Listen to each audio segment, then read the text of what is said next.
Hello. ഇന്ന് Sunday എന്താണ് പരിപാടി എന്ന് വെച്ചാൽ പൊതുവേ ഞങ്ങൾ എവിടെയൊക്കെങ്കിലും പോകാറുണ്ടായിരുന്നു. കാരണം ഇപ്പം എനിക്ക് പോകാൻ പറ്റാത്ത സിറ്റുവേഷൻ അല്ലേ. കാരണം സർജറി ഒക്കെ കഴിഞ്ഞിട്ട് എവിടെയും പോകാനൊന്നും പറ്റില്ല, റെസ്റ്റിലാണ്. അപ്പോൾ ഹസ്ബൻഡിനോട് കുറേ ദിവസമായി ഞാൻ പറയുന്നു എന്തെങ്കിലും ബിരിയാണി ഉണ്ടാക്കിയിട്ട് കഴിക്കണമെന്ന്. കാരണം പുറത്തുള്ളത് കഴിക്കാൻ താല്പര്യമില്ല. എന്താണെന്ന് അറിയില്ല. വീട്ടിൽ നിന്ന് ഉണ്ടാക്കിയത് കഴിക്കണം എന്നാണ്. അപ്പോൾ അങ്ങനെ കുറച്ച് ദിവസമായിട്ട് പറയാം. അപ്പോൾ എന്നോട് പറഞ്ഞു അങ്ങനെയാണെങ്കിൽ സൺഡേ അല്ലേ, അവർക്ക് ലീവാണ്. അപ്പോൾ എന്നോട് പറഞ്ഞു അങ്ങനെയാണെങ്കിൽ ബിരിയാണി ഉണ്ടാക്കി തരാമെന്ന് പറഞ്ഞു. രാവിലെ തന്നെ അവർ മാർക്കറ്റിൽ പോയി. അപ്പോൾ എന്നോട് ചോദിച്ചു എന്താണ്, ചിക്കൻ വേണോ കല്ലുമ്മക്കായ് വേണോ. ഞാൻ പറഞ്ഞു അങ്ങനെയാണ് കല്ലുമ്മക്കായ് ബിരിയാണി ഉണ്ടാക്കാമെന്ന്. അങ്ങനെ അവർ കല്ലുമ്മക്കായാണ് വാങ്ങിക്കൊണ്ട് വന്നത്. രാവിലെ തന്നെ ഞാൻ പറഞ്ഞു ഇവയോട് വീഡിയോ എടുക്കുന്നുണ്ട്. അപ്പോൾ അവൾ ഭയങ്കര ഉഷാറൊക്കെ ആയിട്ട് പല്ലൊക്കെ തേച്ച് രാവിലെ തന്നെ ഇഡ്ഡലിയും ചായയൊക്കെയാണ് അതൊക്കെ കുടിച്ച് അവളുടെ കുക്കിംഗ് സ്റ്റാർട്ട് ചെയ്തിട്ട് അവളുടെ ഗ്യാസ് അടുപ്പ് കുഞ്ഞ് അടുപ്പിൽ അവളുടെ അച്ഛൻ ഉത്സവ പറമ്പിൽ വാങ്ങിക്കൊടുത്തതാണ് ഒരു കിച്ചൺ സെറ്റ്. അപ്പം അതിലാണ് ഇപ്പോൾ കളി മൊത്തം. അങ്ങനെ അവളുടെ കളിയും കാര്യമൊക്കെ രാവിലെ സ്റ്റാർട്ടായിട്ടുണ്ട് ചായയൊക്കെ കഴിഞ്ഞിട്ട്. എൻ്റെ ഡ്യൂട്ടി വീഡിയോ എടുക്കലാണ്. കാരണം എനിക്ക് ജോലിയൊന്നും ചെയ്യാൻ പറ്റില്ല, റെസ്റ്റിലാണ്. അപ്പോൾ ഹസ്ബൻഡും അമ്മയും കൂടിയിട്ടാണ് ഇന്നത്തെ ബിരിയാണി ഉണ്ടാക്കുന്നത്. രാവിലെ തന്നെ കാച്ചിൽ പുഴുങ്ങിയിട്ടുണ്ടായിരുന്നേ. കാരണം അമ്മ ഇന്ന് പറമ്പിൽ നോക്കുന്ന സമയത്ത് കാച്ചിലിങ്ങനെ തൂങ്ങിക്കിടക്കുന്ന കണ്ടു. അപ്പോൾ അമ്മ പറഞ്ഞു അങ്ങനെയാണ് ജസ്റ്റ് ഉപ്പൊക്കെ ഇട്ടിട്ട് ഒന്ന് വേവിച്ച് അങ്ങനെ പുഴുങ്ങി തന്നു. അതൊക്കെ കുറച്ച് കഴിച്ച് അപ്പോഴത്തേക്കും ഇയാൾ ബിരിയാണീൻ്റെ പരിപാടി തുടങ്ങിയിട്ടുണ്ട്. പൊതുവേ പുറത്ത് പോയിട്ടൊക്കെ എന്തെങ്കിലുമൊക്കെ കഴിക്കുന്നതാണ്. അപ്പോൾ ഇപ്പോൾ സർജറി ഒക്കെ കഴിഞ്ഞ് വീട്ടിൽ തന്നെ ആയത് കാരണം എന്ത് പറഞ്ഞാലും പെട്ടെന്ന് തന്നെ വാങ്ങിക്കൊണ്ടൊക്കെ തരും. കാരണം അല്ലെങ്കിലും വാങ്ങിച്ചു കൊണ്ട് തരും കേട്ടോ. എന്താണോ ആഗ്രഹം അവരതൊക്കെ സാധിച്ചു തരാറുണ്ട്. അപ്പോൾ ഇപ്പോൾ എന്നോട് പറഞ്ഞു അങ്ങനെയാണ് ആഗ്രഹം പോലെയല്ലേ നമുക്ക് ഇന്ന് ചെയ്യാമെന്ന്. അങ്ങനെ ബിരിയാണി ഇതാ സ്റ്റാർട്ട് ചെയ്തിട്ടുണ്ട്. അതിലേക്ക് 1 കിലോ അരിയാണ് എടുത്തിട്ടുണ്ടായിരുന്നത്. നല്ല അടിപൊളി നല്ല സ്മെല്ലൊക്കെയുള്ള ബസ്മതി അരിയാണ്. അപ്പം അതിലേക്ക് ആവശ്യമായിട്ടുള്ള വെള്ളവും പിന്നെ അതിലേക്ക് കറുവപ്പട്ട, ഗ്രാമ്പൂ, ഏലക്ക, ജീരകം, പിന്നെ ക്യാരറ്റ്, വെളിച്ചെണ്ണയാണ് ഉപയോഗിച്ചിട്ടുണ്ടായിരുന്നത്. പിന്നെ നെയ്യ് ഉപയോഗിച്ചിട്ടുണ്ട്. ഡാൽഡ ഉപയോഗിച്ചിട്ടില്ല. പൊതുവേ ഡാൽഡ ഞങ്ങൾ ഉപയോഗിക്കാറില്ല വീട്ടിൽ ബിരിയാണി ഉണ്ടാക്കുന്ന സമയത്ത്. അപ്പം അതിലേക്കുള്ള വെള്ളം തിളച്ച് വരുന്ന സമയത്ത് പിന്നെ അതിലേക്ക് ആവശ്യമായിട്ടുള്ള അരിയൊക്കെ ഇട്ട് അത് നന്നായിട്ട് തിളച്ച് വരുന്നുണ്ട്. അങ്ങനെ ബിരിയാണിയുടെ റൈസ് പെട്ടെന്ന് സെറ്റായിട്ടുണ്ട് കേട്ടോ. അപ്പം അപ്പോഴത്തേക്ക് അമ്മ കല്ലുമ്മക്കായ് നന്നാക്കി വെച്ചിട്ടുണ്ട്. അപ്പം അതിലേക്ക് ഉപ്പ്, നമ്മൾ പൊരിക്കാൻ ആവശ്യമായിട്ടുള്ള മഞ്ഞൾപ്പൊടി, മുളക് പൊടി, പിന്നെ കുറച്ച് കുരുമുളക് പൊടി ഇട്ടിട്ടുണ്ട്. പിന്നെ വെളിച്ചെണ്ണയൊക്കെ ചേർത്ത് നന്നായിട്ട് മിക്സ് ആക്കിയ ശേഷം അതവിടെ സെറ്റ് ആവാൻ ഒന്ന് വെച്ചിട്ടുണ്ട്. കാരണം കല്ലുമ്മക്കായ് ബിരിയാണി ഇപ്പോൾ കുറച്ചധികമായി ഞങ്ങൾ അങ്ങനെ ഉണ്ടാക്കാറില്ല. ഒന്നുകിൽ ചിക്കൻ ബിരിയാണി തന്നെയാണ് കൂടുതൽ ഉണ്ടാക്കാറ്. ഇപ്പോൾ കുറച്ച് കാലങ്ങൾക്ക് ശേഷമാണ് ഇങ്ങനെ കല്ലുമ്മക്കായ് ബിരിയാണി ഉണ്ടാക്കുന്നത്.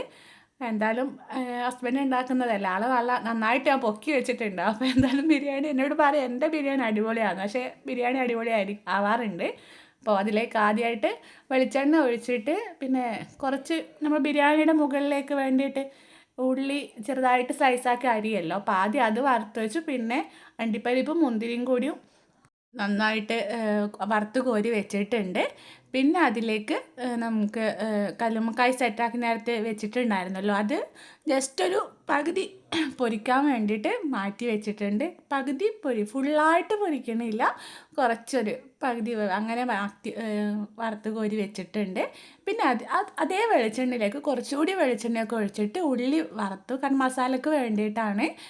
പിന്നെ അതിലേക്ക് ആവശ്യമായിട്ടുള്ള മഞ്ഞൾപ്പൊടി ചേർത്തിട്ടുണ്ട്, മുളക് പൊടി, പിന്നെ മല്ലിപ്പൊടി, പിന്നെ ചേർത്തിട്ടുണ്ടായിരുന്നത് കുരുമുളക് പൊടി ചേർത്തിട്ടുണ്ട്, ഗരം മസാല, ഇഞ്ചി വെളുത്തുള്ളി പേസ്റ്റ് ചേർത്തു, പിന്നെ കറിവേപ്പില, പിന്നെ ചേർത്തിട്ടുണ്ടായിരുന്നത് എരിവിനനുസരിച്ചിട്ടുള്ള പച്ചമുളകാണ് ചേർത്തിട്ടുണ്ടായിരുന്നത്. കാരണം ഓൾറെഡി നമ്മൾ കുരുമുളക് പൊടി ചേർക്കുന്ന കാരണം. പിന്നെ ഗരം മസാല, ചിക്കൻ മസാല ഇതൊക്കെ ചേർത്തു. അങ്ങനെ ഫ്രൈ ആവാൻ വേണ്ടിയിട്ട് നന്നായിട്ടൊന്നൊക്കെ മിക്സാക്കി ഇളക്കി അതിന് ശേഷം ഉള്ളിയൊക്കെ വാടാൻ വേണ്ടിയിട്ട് നന്നായിട്ട് മിക്സാക്കിയ ശേഷം കുറച്ച് വെള്ളം ഒഴിച്ചു. കാരണം എന്തായാലും മസാലയൊക്കെ ടേസ്റ്റായിട്ട് വരണമെങ്കിൽ വെള്ളമൊക്കെ ചേർത്തിട്ട് നന്നായിട്ട് മിക്സാക്കിയ ശേഷം അതിലേക്ക് ഒരു സ്ലൈസ് തക്കാളിയാണ്, വലിയ തക്കാളിയല്ല, നോർമൽ സൈസ് തക്കാളി ഉണ്ടായിരുന്നു. അപ്പോൾ അതൊക്കെ അതിലേക്ക് ഇട്ടു. അതിന് ശേഷം മല്ലിയില ഒക്കെ ഇട്ട് നന്നായിട്ട് നമ്മുടെ മസാല സെറ്റായിട്ടുണ്ട്. അതിലേക്ക് നേരത്തെ നമ്മൾ പൊരിച്ച് വെച്ചിട്ടുള്ള കല്ലുമ്മക്കായ ഉണ്ടല്ലോ അതും കൂടി സെറ്റാക്കി മസാലയും കൂടി സെറ്റായി കേട്ടോ.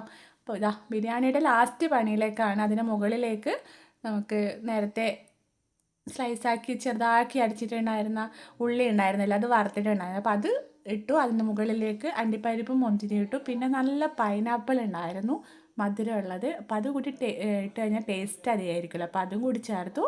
പിന്നെ പൊതുവെ നമ്മൾ ചേർക്കുന്ന മല്ലിയില അതൊക്കെ അതിൻ്റെ മുകളിലിട്ടു. മൊത്തം മിക്സ് ആക്കിയിട്ടില്ല ഞങ്ങൾ. റൈസ് വേറെ മസാല വേറെ അങ്ങനെയാണ് ഉണ്ടായിരുന്നത്. പിന്നെ അതിൻ്റെ മുകളിൽ തക്കാളിയൊക്കെ വെച്ചു. അങ്ങനെ ഞങ്ങളുടെ ബിരിയാണി സെറ്റായിട്ടുണ്ട്. അങ്ങനെ ഉച്ചക്കേക്ക് നല്ല അടിപൊളി ഡെക്കറേഷനിലൊക്കെ ഹസ്ബൻഡ് ബിരിയാണി എല്ലാവർക്കും വിളമ്പി വെച്ചിട്ടുണ്ട്. സംഭവം കാണാൻ നല്ല ലുക്കുണ്ട്, അതുപോലെ തന്നെ ടേസ്റ്റും ഉണ്ട് കേട്ടോ. നല്ല ടേസ്റ്റ് ഉണ്ടായിരുന്നു. പിന്നെ ഇത് വൈകുന്നേരത്തെ കാഴ്ചയാണ്. അച്ഛനും മോളും കൂടി എവിടെയോ ടൗണിൽ പോവാണ്. കാരണം അനീസ് ഫുഡി എന്ന് പറഞ്ഞാൽ അവരുടെ വ്ളോഗിൽ കണ്ടിട്ടുണ്ടായിരുന്നു ജനുവരി 3 വരെ ഓഫർ ഉണ്ടായിരുന്നെന്ന്. അപ്പോൾ അതൊക്കെ ജസ്റ്റ് ഒന്ന് വാങ്ങാൻ വേണ്ടി പോയതാണ്. അടിപൊളി സംഭവം, നല്ല അടിപൊളി സാധനം കേട്ടോ. കാരണം അഫോർഡബിൾ പ്രൈസാണ്. 499 രൂപയാണ് വരുന്നത്. പക്ഷേ ഫ്രൈഡ് ചിക്കൻ വരുന്നുണ്ട്, ഒരുപാട് നല്ല പീസ് വരുന്നുണ്ട്. പിന്നെ ലോഡഡ് ഫ്രൈസ് ഉണ്ട്, മയോണൈസ്, കുബൂസ്, പിന്നെ ചെറിയ ബണ്ണ്, സ്മോൾ 2 ബണ്ണ് വരുന്നുണ്ട്. ഞാൻ ഓർത്തു വെജ് ബണ്ണാണെന്ന്, പക്ഷെ നോക്കുമ്പോൾ ചിക്കൻ, അതും അടിപൊളി ടേസ്റ്റാണ് കേട്ടോ. കണ്ടില്ലേ, നല്ല ലോഡഡ് ഫ്രൈസാണ്. ഇതാണ് സംഭവം.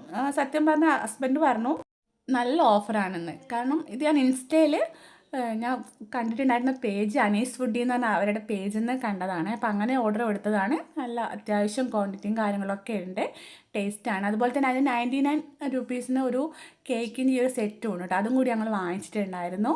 സംഭവം അടിപൊളിയാണ്. എല്ലാവരും ആ പേജ് നോക്കിയാൽ മനസ്സിലാവും. ജനുവരി 3 വരെയാണ് ഓഫർ വരുന്നത്. അങ്ങനെ ഇന്നത്തെ സൺഡേ ഞങ്ങൾ ഇന്ന് അടിച്ച് പൊളിച്ചു കേട്ടോ, ഫുഡും കാര്യങ്ങളൊക്കെ ആയിട്ട്. എന്തായാലും എൻ്റെ വീഡിയോസ് കണ്ടാൽ ഇഷ്ടമായാൽ ലൈക്ക് ചെയ്യണം, സബ്സ്ക്രൈബ് ചെയ്യാനും കൂടി മറക്കല്ലേ.